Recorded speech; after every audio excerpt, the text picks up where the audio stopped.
Mr. Chair, tanong ko lang sa PNP, ano yung patakaran? Halimbawa naman, kasi madalas parang nangyayari pag, halimbawa, rider, motorsiklo, na-involve sa aksidente, pag namatay, kahit na hindi kasalanan nung driver na nakabanggaan, kinukulong ka agad, Mr. Chair. Halimbawa, sumalpok sa truck.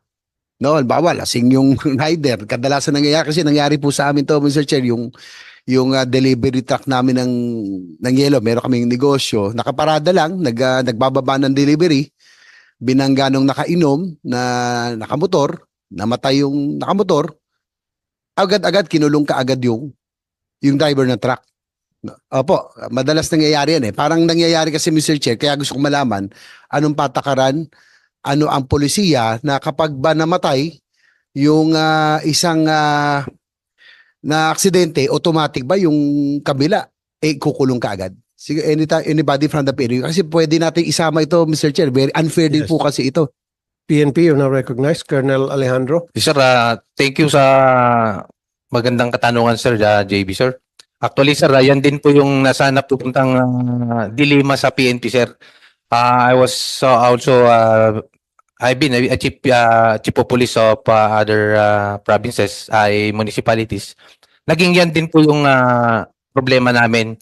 Hindi rin po namin alam kung may batas ba tayo na nakakasanksyon na pagka vehicular accident at namatay yung nakabangga, automatic ba na kahit nakasalanan niya, hindi natin siya isasanksyon. Ang nangyayari po kasi, usually, pag may namatay na involved na tao na, kinakasuhan po kaagad ng PNP. Yun po yung nakalakaran na nung araw pa. Kaya nga po ito, siguro itong batas na ginagawa po ninyo ngayon, pinasa nyo po, sana po ma-address din yun para po maalis na rin yung burden sa PNP, para po yung decision na mag-file ng case para dun sa mga nagkasala ay mawala na rin po. Kasi ang nangyari nga po, yung mga walang alam-alam na nakaparada lang ako tapos bigla akong binangga, bigla naman ako nung nagkaroon ng kasalanan. May nakakwenta po kasing judge dyan, sabi niya ay namatayan tayo kaya kailangan natin automatic na mag-file tayo ng case. Yun lang po ang advice sa akin noon. Kaya ang naging kalakaran po ng PNP, pagka may na-involve na po na tao, automatic na sinasampahan po ng case yung driver na hindi na yung buhay. Kasi yung namatay po kahit nakasalanan niya, yun nga po ang nagiging problema. So talagang ano, no, medyo, Mr. Chair, magandang ma-discuss natin to because it's also unfair, no, for drivers who get involved in a mishap na kahit hindi kasalanan, automatic kinukulong kasi po may namatay tulad nung sa, alam ko may sumalubong sa express sa Skyway ba yun, di ba? Naging kasalanan, sumalubong na nga po yung pumasok na motor pero kinulong pa rin yung nasa tamang daan. So, I think, Mr. Chair, if we can probably have yung maganda to, no? Fair apprehension, pero itong detention, we have to prevent detention of motorists that are not responsible. Kasi meron ng mga CCTV ngayon. Kung halimbawa naman may katunayan o may katibayan na hindi niya kasalanan, kawawa naman, Mr. Chair, kung ikukulong yung driver na wala namang kinalaman. Siguro si Congressman Busita, ito yung dati ng police. Ano pong masasabi niyo dito? Tsaka DOJ probably, Mr. Chair, kung shed light on this. Thank you, Mr. Chair. Honorable Senator JB, sir, thank you. Without bias, Mr. Chair, marami kasing police na tamad talaga magtrabaho. Sinasampa ng kaso, mayroon kasi silang reasoning na bahala na ang korte mag-decide. Pero nung ako, Mr. Chair, nasa HPG at nakita ko na yung mismong namatay ang may kasalanan, hindi man ako nagdidikta, pero ine-explain ko, Mr. Chair, both party. So, dapat po ganun ang gawin. So, in the case na wala kang kasalanan, namatay yung kabilang party, ang the best thing to do na lang po ngayon, Mr. Chair, magpiyansa, kasuhan ang pulis. Kasi po, may mga kaibigan akong lawyers, dapat i-establish din ang pulis na talagang may kasalanan yung kabilang party. Like, yung nabanggit po ni Honorable Senator JB, very clear. Nag-counterflow yung rider, do sa Skyway.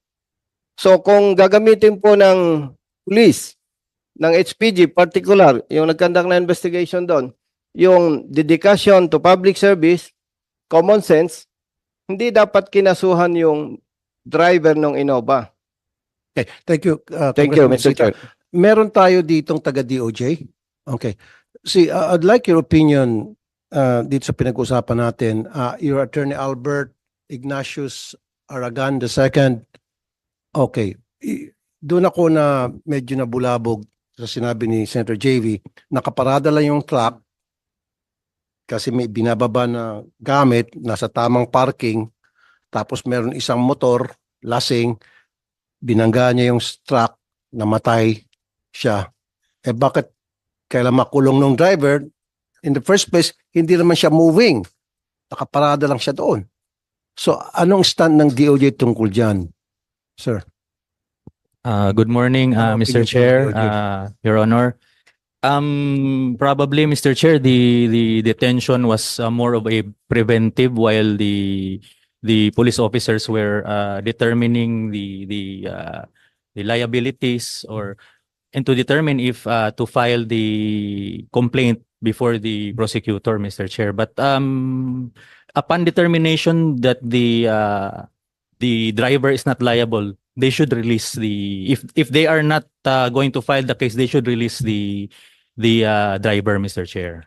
What happens kung yung kamag-anak nung namatay, nakakita ng butas at sabi, magpa-file ako ng kaso.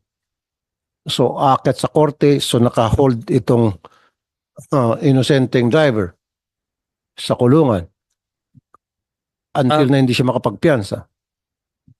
Sir, when the case is filed before the prosecutor, sir, the prosecutor will determine if indeed there was a crime which took place, and whether or not the accused is probably there's just the probability that the accused may be probably the perpetrator of the crime, Mr. Chair. So Release for further investigation. Release for preliminary investigation. Ang mangyari. sir, if the driver is imprisoned, sir, kailangan po magpiyansa before the court para po ma-release, sir. Kawawa nga, dun sa kaso ni Senator JB, yung driver nananahimik, nakaupo sa kanyang truck habang nagdidiskarga yung mga kasamahan niya ng mga gamit, etong lasing na motorista sumalpok, ba't kailangan makulong?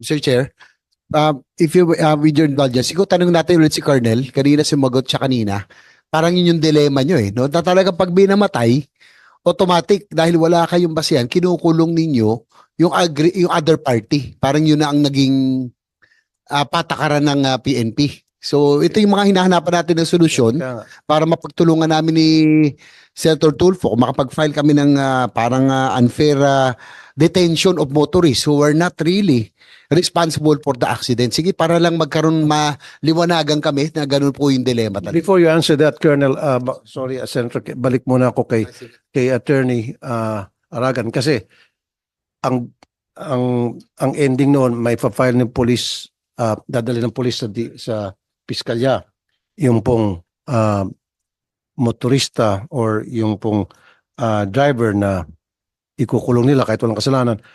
Ano po yung sa tingin nyo na gagawin namin batas o paano po namin i-craft yung batas na para katanggap-tanggap naman sa DOJ at hindi na po magkaroon ng abala sa side ng taong inosente naman?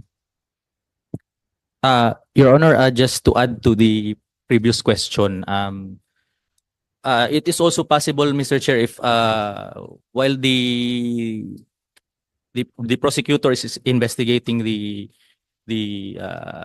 case, the driver may be released if there's a need for further investigation, Mr. Chair. Okay, babalik tayo doon sa kay Colonel. So, wag ko na ulit-ulitin, yung sa senaryo ng sinabi ni Senator JB. Ano ba dapat ang gagawin ng pulis para magkaroon sila ng guidance? Para yun ang gagawin namin batas para sa inyo dyan sa DOJ. Mr. Ano Chair, pwede? Mr. Chair, upon arrival of the police officers at the scene, they should immediately conduct and determine as to whether the driver is Kung sino may kasalanan? probably yes, Your Honor. Okay. Pag na-determine ng pulis, halimbawa, na walang kasalanan yung driver Yes, Your ng Honor. truck, in this case, sa case po ni Senator JV na binanggit. So, anong gagawin ng pulis? May namatay. Your Honor, they should release if they find that the driver has no liability, then they should release. Upon investigation, wag nang sampahan ng kaso. Is that what you're saying? Yes, Upon investigation, the police found out na walang kasalanan yung driver, wag nang ikulong. yes, Mr. Chair. Yun po Okay. dapat, Mr. Chair. Colonel? Sir, kung ganun lang din ang kwan ng DOJ, sir, mas maganda rin sa amin yun on our part. Kasi sa kanila rin kami nagre-rely, sir, especially pag may mga biktima kami, sir. Kasi pag kami namatayan na, yung family ng victims, sila yung nag-i-insist talaga, sir, na maging complainant.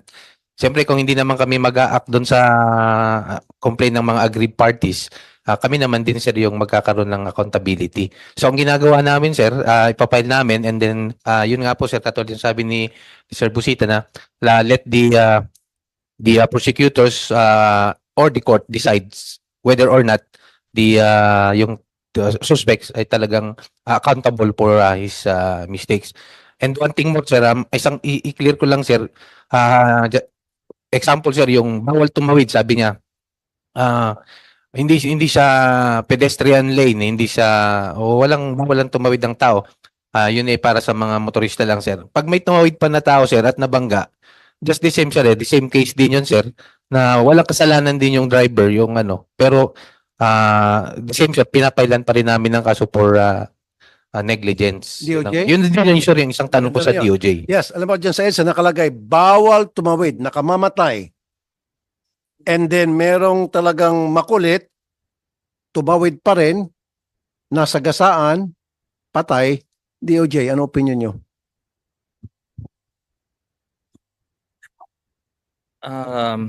Mr. Chair, despite the negligence of the victim, titingnan din po kasi yung conduct ng driver, Mr. Chair, kung siya po ba ay exercising the required diligence in driving, Mr. Chair. So, well, sa part po ng police, they are investigating, gathering facts, Mr. Chair, and kasi sa level po ng police, Mr. Chair, if there is a certain involvement, they would file the case, Mr. Chair. Sir Chair. Go ahead. Siguro in aid of legislation, no? Kasi at least nakita na ni Sen. Rafi Tulfo, dilema ng pulis to, no? Sinabi nyo kanina, Colonel, na naging standard na talagang pag may namatay, ikukulong yung isang party. Paano po ngayon? Mr. Chair, mayroon may mga CCTV na, may mga onboard ka dashcam na. Siguro sa DOJ, tanungin natin, help us craft this law, na kung may proof of non-accountability, kumbaga, kitang-kita sa CCTV, na kasalanan po talaga walang kasalanan itong driver. No? Hindi lang motor, minsan may mga kotse rin nagka-counterflow. Ano ba, may proof of non-accountability. Pwede ba yun na that moment na pinakita na talagang walang kasalanan, merong on-board or dashcam, CCTV na nagpapatunay na walang kasalanan po itong hindi namatay, pwede bang i-release ka agad? Help us craft laws kasi narinig natin, Mr. Chair, sa kay Colonel mismo sa PNP na dilema sa kanila no? Na ganito nangyayari. Sige, pwede, attorney. Go ahead, attorney. Yes.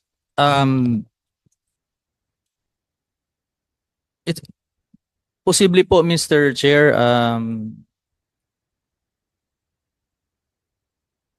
because kung malinaw po na walang involvement yung driver, Mr. Chair, dapat po na hindi na siya kasuhan, Mr. Chair. Anyway, Mr. Chair, pagdating din po sa prosecutor's office, i-dismiss din naman po, Mr. Chair, kung makikita na wala talagang involvement yung ano, Mr. Chair.